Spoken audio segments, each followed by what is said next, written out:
Hola chicos, ¿cómo están? Vamos a darles la clase de intoxicaciones por metales. Para hablar de intoxicación por metales hay que definir qué son este tipo de intoxicaciones. Hay que conocer cuáles son los metales pesados.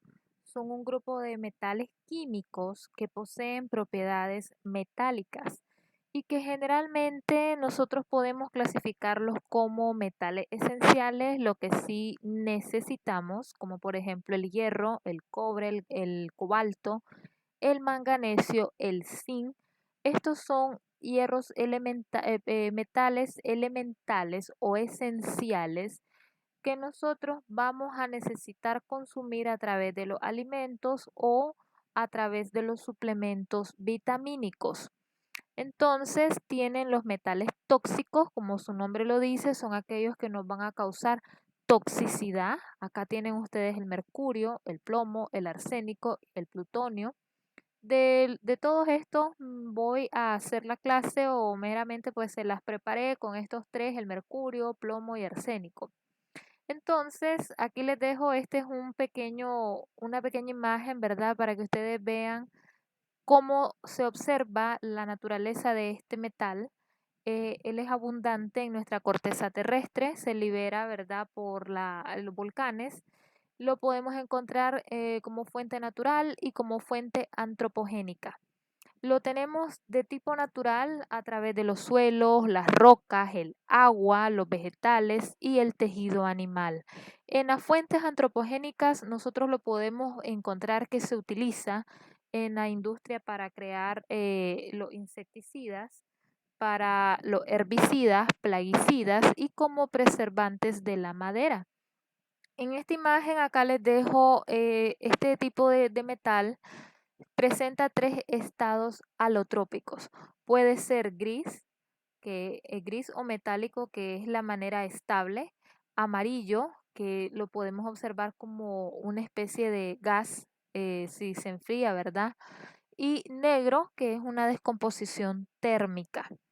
El uso del arsénico aquí se los dejo degradado, ¿verdad? Como preservante de madera, para compuesto de las luces LED, el láser, como insecticida, pero lo que utilizamos como insecticida es el arseniato de plomo, herbicida, el arseniato de sodio. Para elaboración de vidrio lo encuentran con el químico de trióxido de arsénico y claramente en la pólvora como disulfuro de arsénico. No importa la manera en cómo lo encuentren, siempre es arsénico, son sus derivados. ¿Cómo nosotros podemos absorber este compuesto? Mediante la vía cutánea, vía oral y vía inhalatoria. Cualquiera de las tres vías nosotros podemos absorberlo y puede perfectamente alcanzar la circulación. Alcanzar nuestros glóbulos rojos, los van a penetrar tanto el blanco como el rojo y me van a producir el arsenato, que también es conocido como el arsénico 5 y al ser arseniato conocido como el arsénico 3. Cualquiera de los dos son los que van a entrar directamente en mis células y me van a causar una toxicidad. Aquí les dejo cómo se puede metabolizar, independientemente que sea arsenato o sea arsenito. Cualquiera de los dos lo que me van a hacer es sustituir los fosfatos de las mitocondrias e inhibir la piruvato deshidrogenasa. De igual forma, el arsenito lo que va a hacer es actuar con los sulfidrilos y me va a causar fosforilación oxidativa. Cualquiera de los dos me van a llevar a una inactividad de las enzimas, produciéndome una inhibición de la respiración celular y conllevándome a una falla multiorgánica. Ok, entonces, de cualquiera de las dos maneras de cómo nosotros estamos consumiendo o absorbiendo, mejor dicho, este compuesto, sea como arsenato o arsenito, en resumidas cuentas me van a hacer una inactivación de la actividad enzimática. Uno porque me va a sustituir los grupos fosfatos de las mitocondrias y otro porque me va a actuar con los grupos sulfidrilo y me van a causar los dos una fosforilación oxidativa, me alteran la respiración celular y esto me va a llevar a una falla multiorgánica. Si mis células dejan de respirar, muchachos, dejan de funcionar. Si ellas dejan de funcionar, me van a llevar a una falla multiorgánica. Primeramente, falla de pulmonar, cerebral y cardíaca. O, bueno, el cerebro es la última siempre en ese orden, ¿verdad? Pero de igual forma, esos son los tres órganos importantes que me van a hacer el daño. Entonces, aquí les dejo la etiología o las causas principales de las intoxicaciones por arsénico. Tenemos las causas por homicidios, por terrorismo, de manera de suicidios o de manera accidental. Entonces, en el caso, ¿verdad? De las más comunes acá son los homicidios, ejemplo, las personas que van a causar una intoxicación por esto o que consiguen el líquido y van a combinarlo, ¿verdad? Con los alimentos. Inclusive pueden encontrarlo en la manera de polvo y pueden perfectamente también causar este tipo de intoxicación. Entonces, ahí tienen, si yo les pregunto, cuáles son las causas principales de intoxicación por arsénico, ustedes ahí me pueden dejar estas cuatro, ¿ok? Entonces, aquí les dejo, esto es muy importante. ¿Cuál es la dosis tóxica? Siempre pregunto eso, ustedes pues ya más o menos haciendo sus resúmenes. La dosis tóxica del arsénico es de 0.5 miligramos por cada kilo de peso. Es preocupante, la verdad, porque es una dosis baja la que necesitamos para producir la toxicidad. Y la dosis letal es de 1 a 3 miligramos por cada kilo de peso. Saquen el cálculo para una persona de 70 kilos, cuál sería su dosis tóxica y cuál sería su dosis letal, tomando de referencia en dosis letal 1 miligramo por cada kilo de peso. Por eso ahí les puse, a veces es difícil establecer, ¿verdad? La dosis letal del arsénico, porque claramente pues a veces en las combinaciones de los alimentos no podemos nosotros saber cuánta cantidad tiene y que le pudo haber producido la muerte. Entonces, ahí tienen, ¿verdad? Esa otra parte importante. El cuadro clínico, muchachos, es muy importante porque en este caso, el arsénico lo que me produce son dos fases. Fase aguda, en la cual puedo tener alteraciones gastrointestinales, alteraciones cardíacas, alteraciones de piel y las neurológicas, inclusive daño renal. En el caso de la crónica tenemos daño digestivo y cutáneas. Acá la más importante en la crónica es el daño sobre la piel. Esto lo vamos a observar más en aquellos pacientes que trabajan y que tienen el contacto directo con este tipo de metal. Entonces, aquí les dejo en la fase aguda, en las alteraciones digestivas puede ocurrir halitosis, que es el mal aliento. No es que sea mal aliento porque esta persona tenga un mal aseo de su boca, no, puede ser precisamente por el consumo o que está siendo envenenado con dosis bajas de arsénico o dosis alta. Un paciente que llegó a la emergencia con todo este tipo de cuadro clínico, yo estoy sospechando de una intoxicación por arsénico, va a tener su problema de halitosis. Otra cosa importante, las náuseas, el vómito, el dolor de estómago, que es la epigastralgia, diarreas, diarrea disiforme, hematoquesia. La hematoquesia prácticamente es la presencia de sangre en las heces y tienen el dolor hepático. El dolor hepático, acuérdense de que él va a tener su metabolismo en el hígado y al tener ese tipo de metabolismo me va a causar un dolor en el hígado. Entonces, ahí tienen, ¿verdad? Esta, esa alteración.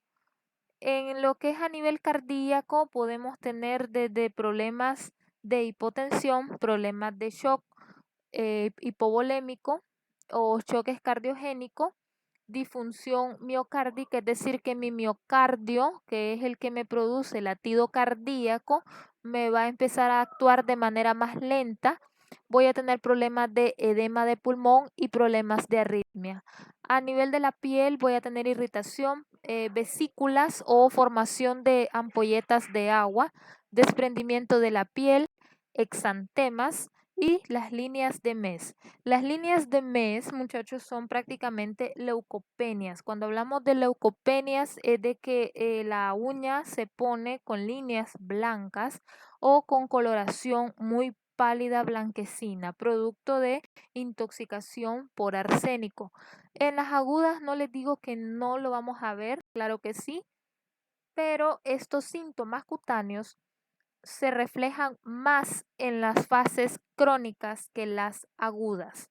Neurológicos, podemos tener dolor de cabeza, confusión, que es letargia, convulsiones, coma y polineuropatías, es decir, alteraciones del tejido nervioso. A nivel renal vamos a tener alteraciones del glomérulo e insuficiencia renal. Entonces, en estas imágenes acá les dejo. En las primeras observen la formación de vesículas, que son estas ampolletas o estas ampollas blanquecinas que ustedes pueden observar. Esto es indicativo de un paciente que ha trabajado con este compuesto, con este químico. Acá en esta imagen pueden observar el desprendimiento de piel producto de la misma intoxicación crónica. Aquí tienen las líneas de MES o las leucopenias y aquí tienen las alteraciones exantemáticas o los círculos rojos que prácticamente estamos observando la intoxicación de arsénico. Entonces, en la fase crónica, lo que más predomina, como les estaba diciendo, son las alteraciones cutáneas, inclusive de las mucosas, eritemas, pápula, vesícula, úlcera, hiperkeratosis, que es aumento de la piel, aquella piel se ve gruesa, tanto de la palma de las manos como de los pies, verrugas e hiperpigmentación. La piel se puede poner inclusive de color un poco más oscura. A nivel gastrointestinal, ahí tienen las náuseas, los vómitos, los dolores abdominales, las diarreas, la cirrosis, inclusive puede aparecer cáncer, cáncer específicamente de hígado, de estómago, según la toxicidad que estamos experimentando. Aunque les digo, es mucho más común encontrar de hígado porque recuerden que es el órgano magno donde se va a dar la metabolización de este compuesto.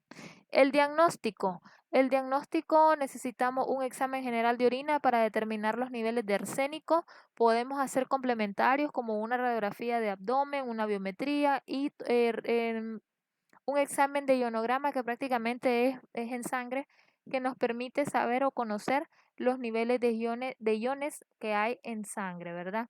Entonces ahí yo puedo mandar a pedir arsénico, puedo mandar a pedir este plomo, puedo mandar a pedir lo que es cómo está el sodio, el potasio, el cloro, el magnesio, el manganesio, el zinc, para revisar meramente cómo están siendo alterados.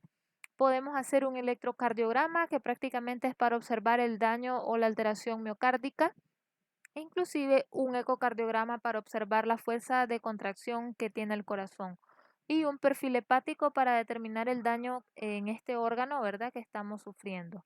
El tratamiento siempre de sostén, ¿verdad? Que siempre tenemos que mantener la vida, garantizarla con la ventilación, hay que revisar muy bien todo lo que es la parte neurológica, es parte del tratamiento. La descontaminación, podemos optar por lavado gástrico, por la emesis y el tratamiento mediante quelantes.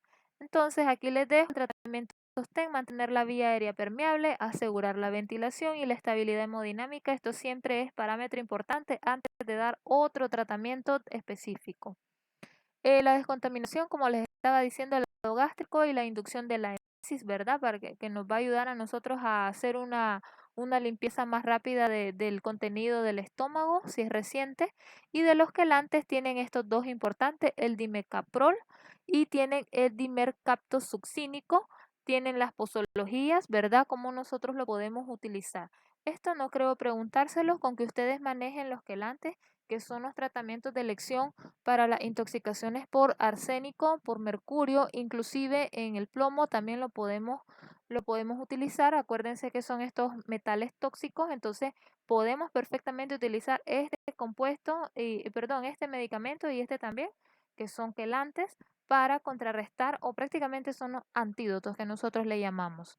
El plomo es un compuesto metálico gris o grisáceo blando y maleable que se obtiene por fundición o refinamiento en las minas. Entonces, prácticamente el plomo, tal vez ustedes no van a tener contacto con esto. Esto es más para la gente que trabaja en minas. Está compuesto, ¿verdad? Meramente por este material de color grisáceo o mejor dicho, algo maleable. Los compuestos más utilizados de este es el tetraetilo de plomo y el silicilatos de plomo, que prácticamente estos compuestos son los más comunes, los que más encontramos en nuestro medio. Las fuentes de plomo, es decir, donde nosotros podemos encontrar en la industria, lo podemos encontrar en la parte doméstica, hay que tener mucho cuidado con esto, y en el mismo ambiente. Entonces, aquí les dejo en el caso del ambiente, en los tubos de escape de los autos, las motos, los camiones, los aviones, los barcos y la constitución del petróleo. Entonces, prácticamente es algo que nosotros utilizamos de día a día, y nos estamos intoxicando, estamos inhalando plomo. Sin embargo, pues realmente todos ya somos candidatos a esta intoxicación de tipo crónica. Aquí les dejo en el caso, ¿verdad? De las tuberías, muchachos, esto sí lo estamos también consumiendo. Consumimos las sales del plomo de las tuberías arrosas. Esto es algo muy delicado porque nosotros todos los días consumimos agua, tanto para nuestros alimentos, para bañarnos o de consumo directo. Y de igual forma las tuberías subterráneas que hay en la ciudad son tuberías viejas, más de 10 años de edad y prácticamente deben de estar así, zarrosas, así que estamos consumiendo plomo diariamente, aunque sean nanogramos, pero igualmente lo estamos consumiendo. En la toxicocinética aquí les dejo la absorción oral es rápida, sobre todo, ¿verdad? En los adultos se absorbe entre un 5 a un 10%, prácticamente, ¿verdad? Nosotros ya estamos en un porcentaje bajo de absorción. Es más para los niños que están consumiéndolo o que prácticamente lo pueden absorber 5 veces más que nosotros entre un 40 a un 50%. Esto es alarmante porque los niños lo pueden consumir de manera accidental mediante la pintura de los juguetes. Hay que tener mucho cuidado con eso. Recuerden que los niños todos se meten a la boca y esa es su manera de descubrir el mundo y prácticamente pues ya se ha demostrado ciertos juguetes, no me gusta decir marcas, ¿verdad? Pero me compete ahorita porque es parte de la misma didáctica que estamos revisando ahorita. Y sépanlo, por ejemplo, la línea Mattel en las muñecas Barbies, los muñecos Fisher Price también estaban conteniendo en sus pinturas que entre más coloridos son estos juguetes que llaman la atención de los niños, contienen plomo. Así que hay que tener mucho cuidado con eso, ¿ok? La distribución entre un 80 a un 95% va a ser a nivel músculo esquelético. El metabolismo, ya saben, es hepático y se va a eliminar mediante los riñones, ¿verdad? La orina, la saliva, el sudor, parte biliar y la piel a través de la evaporación. El cuadro clínico por el plomo, aquí lo tienen prácticamente, ¿verdad? Acá lo más importante es de que puede producir disminución de la sinapsis, alteraciones del sistema nervioso central, disminución de los neurotransmisores. Prácticamente si nuestros neurotransmisores empiezan a disminuir, por ejemplo, adrenalina, dopamina, ¿cómo nos vamos a encontrar? Prácticamente agotados, prácticamente somnolientos, podemos tener alteraciones de coma, podemos tener alteraciones de inclusive de la muerte, pero esto se va a dar meramente según la dosis que estamos ingiriendo de este compuesto. Podemos experimentar edema cerebral con daño de los axones de las neuronas y en el caso de las embarazadas puede producir efectos teratogénicos que prácticamente son alteraciones de deformidad, aborto. Podemos crear depósitos en nuestros huesos, o sea que esto se puede desarrollar más adelante como un cáncer óseo, pérdida del crecimiento de la persona, inclusive en la embarazada, alteración de la fertilidad o que se vuelvan infértiles. Entonces, los síntomas, dolor abdominal, hiperactividad en el caso de los niños y el retraso neurológico, retraso de crecimiento también, aquel niño de que usted le habla y que tal vez está de 5, menor de 6 años, tal vez, que está aprendiendo a hablar, a caminar, a expresarse y va viendo un desarrollo que no es normal. Entonces hay que examinar, ¿verdad?, sus niveles de plomo, hay que revisar también, descartar otros problemas de trastornos de conducta, como por ejemplo tal vez un autismo, tal vez un trastorno de hiperactividad. Hay que revisar realmente todas estas cosas, desde un daño neurológico por alteraciones de conducta hasta un retraso neurológico por toxicidad de plomo. Entonces aquí les dejo los niveles sanguíneos, los normales menor de 9 microgramos por decilitros. Eso es lo normal que nosotros esperamos, ¿verdad? Tener de plomo en sangre. Si se fijan, son microgramos, es una unidad bajísima. Niveles ya de 10 microgramos por decilitro, ya empezamos a experimentar disminución de coeficiente intelectual, y niveles mayores de 50 microgramos por decilitro, ya esto es de pegar carreras. Entonces, el tratamiento igual, manejo inicial, la descontaminación, los quelantes. Las dosis tóxicas aquí se las dejo, menores de 0.5 microgramos al día, dosis letales mayores de 5 gramos al día, y la dosis permisible laboral debe ser inferior a 0.15 microgramos por metro cúbico. Así que estamos hablando de que si vamos a permitir a los mineros, ¿verdad?, que estén ejerciendo su labor, podemos permitirle o podemos recomendar en medicina ocupacional a la empresa que le permita a sus trabajadores trabajar, valga la redundancia, ¿verdad?, laborar con 0.15 microgramos por metro cúbico. Estamos hablando de una dosis bajísima para poder trabajar. El mercurio, aquí tienen, es otro metal, ¿verdad? En este caso es el único elemento químico de aspecto plateado, de tipo líquido. Inclusive lo podemos encontrar en polvo, pero en el caso del polvo, pues ya prácticamente esta forma es de manera orgánica, que prácticamente nosotros la podemos consumir. Hay que tener mucho cuidado con esto. ¿Para qué lo utilizamos o en dónde lo encontramos de manera elemental, verdad? En termómetro, en manómetros, en esfingomanómetros, que es el mismo aparato para medir la presión arterial, y en los barómetros, que son estos pequeños, no son relojes, sino que nos permiten la medición de presiones. Entonces, aquí tienen todo este tipo de manera en que nosotros lo podemos utilizar. Si ustedes se fijan, tiene un aspecto plateado brillante, se mira muy bonito, pero realmente pues es bastante peligroso para nuestra salud.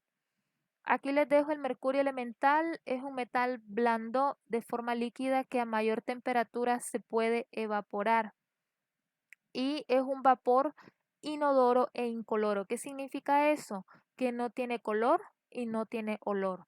Los usos comunes en electroquímica, en aparatos eléctricos, corrijan acá, eléctricos, en pintura para barcos como fungicidas, y en lo que es el uso odontológico para las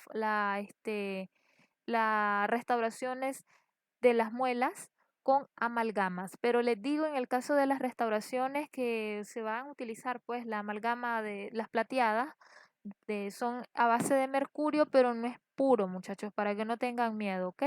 No se van a morir por eso. Entonces, aclaro, ¿verdad?, esa parte acá. En la toxicocinética les dejo la absorción. Se logra absorber de un 90 al 100% cuando es ingerido por vía oral, inclusive por vía inhalatoria, y la distribución es por vía sanguínea. Aquí les dejo altamente tóxico, se absorbe fácilmente, traspasa la barrera hematoencefálica, así que esperemos daño a nivel neuronal, atraviesa la placenta, muy mortal en el caso de la embarazada, y atraviesa pues lo que es nuestra barrera digestiva. Es neurotóxico irreversible, o sea que nuestro daño no tiene vuelta atrás, y la excreción renal es lenta. Aquí les dejo esta otra parte importante. Los enlaces del carbono mercurio lábil se rompen cuando se absorbe, es decir, cuando nosotros absorbemos el mercurio, se rompen los enlaces del carbono y vamos a liberar el mercurio iónico. Claro, si nosotros venimos y rompemos acá, nos quedamos solamente con el mercurio iónico. El mercurio es una sustancia lipofílica. Acuérdense que toda sustancia lipofílica se va a absorber de manera más rápida. Atraviesa las barreras permitiendo la entrada del tóxico hacia el interior de nuestras células. Recuerden muy bien que lo que es lipofílico significa que tiene afinidad por el tejido graso, y obviamente se va a absorber rapidísimo. Por eso alcanzamos un 90 o un 100% de esta absorción. Se elimina mediante mediante las heces entre un 90 y entre un 90% y a nivel renal a un 10%. Así que en este caso, el mercurio muy poco lo vamos a eliminar a través de la orina, lo vamos a eliminar más a través de las heces. Les dejo las presentaciones, lo tienen en líquido, ¿verdad? Que se ve muy lindo, como les digo, llama bastante la atención. Y lo tienen en polvo, aquí se los dejo, ¿verdad? El cloruro de mercurio. Entonces, prácticamente este tipo de compuesto en cualquiera de sus dos presentaciones es altamente tóxico, muchachos, ¿ok? Les dejo acá, nosotros lo utilizamos o lo vemos también, hay que tener cuidado, chicas, con el maquillaje, ¿verdad? Que pueda contener plomo, a veces esos colores tan brillantes que tienen sobre todo los esmaltes, los labiales, perfectamente pues podemos observar que se utiliza en industria de cosméticos y tenemos que tener sumo cuidado. Tienen también el uso de mercurio en los pesticidas, inclusive en la formación de las baterías, lo que es en las minas, miren qué bonito que se ve. Naturalmente, ¿verdad? Lo encontramos como composición volcánica y en medicina de uso odontológico para las restauraciones de las calzas. Pero como les digo, esto ya aquí no está puro, esto está combinado, aquí hay zinc, aquí hay cobre, aquí hay mercurio, entonces es una combinación de varios químicos, lo cual no tiene un alto grado de toxicidad, ¿ok? Les dejo también la absorción. Esto pues aquí les estoy recalcando lo mismo, es buena, es rápida mediante la vía digestiva, respiratoria y a través de las mucosas, se distribuye a nivel sanguíneo mediante la albúmina. Acuérdense que la albúmina es una proteína de transporte que la reconoce inmediatamente, se une a ella y la va a llevar mucho más rápido a los sitios de acción. En este caso serían los órganos de mayor vulnerabilidad, atraviesan la barrera placentaria y nuestra barrera hematoencefálica. El metabolismo sufre varias transformaciones en el hígado, en el cual se forman metabolitos que se almacenan en nuestro tejido nervioso. Esto ya es dañino porque prácticamente se queda clavado en nuestro tejido nervioso. La eliminación por vía renal sí se da, pero es un porcentaje bajo y mediante la leche materna. Acuérdense, aquí agreguen a través de la vía de las heces. Entonces, aquí les dejo la forma de mercurio. Tenemos el inorgánico, el orgánico y el metilmercurio. En este caso, el mercurio inorgánico es el que les estaba diciendo más atrás. El mercurio inorgánico prácticamente es el que está presente de manera que nosotros podemos absorberlo en nuestra sangre y puede durar hasta 28 días. En el mercurio inorgánico puede durar en nuestro organismo, en nuestros pulmones, prácticamente 1.5 días, 1.7, en nuestros riñones 64 días y en el cerebro más de un año. Así que hay que tener mucho cuidado, por eso se los dejo acá en rojo, ¿verdad? Y el metilmercurio lo podemos obtener en nuestra sangre hasta 70 días, es mucho más tóxico, y en nuestro cerebro hasta 240 días. Entonces, revisen esta tablita, probablemente esta se las pueda preguntar, ¿verdad? En el examen. Entonces, aquí les dejo cómo se va a generar la toxicidad por el mercurio. Realmente se une a los grupos sulfidrilo y reacciona ante grupos fosforil, carboxilo y las amidas. Disminuye la disponibilidad de los aminoácidos produciendo inhibición enzimática. Como consecuencia vamos a tener alteraciones de las bombas transportadoras como la bomba sodio-potasio, los canales iónicos y el daño de la membrana celular. Así que vamos viendo que va a haber un daño desde la manera que hay de transporte, desde nuestras puertas de entrada y desde nuestra pared o la membrana celular. Aquí les dejo cuadro clínico, pues tenemos intoxicaciones tanto agudas como crónicas. En las agudas, si fue inhalado, vamos a tener compromiso pulmonar, dolor torácico, tos, neumonía química, bronquitis, bronquiolitis. Bronquitis es inflamación de los bronquios, la bronquiolitis, esto ocurre más en el caso de los bebés. Falla, es una especie de bronquitis, la falla respiratoria que prácticamente es un resultado, ¿verdad? Ya esto es algo negativo. Esto puede comprometer con la vida del paciente. En la parte digestiva, mayor secreción de saliva, tumefacción gingival o alteraciones de las encías, sabor metálico, úlceras sangrantes y mal aliento. Muy parecido al arsénico este síntoma, ¿verdad?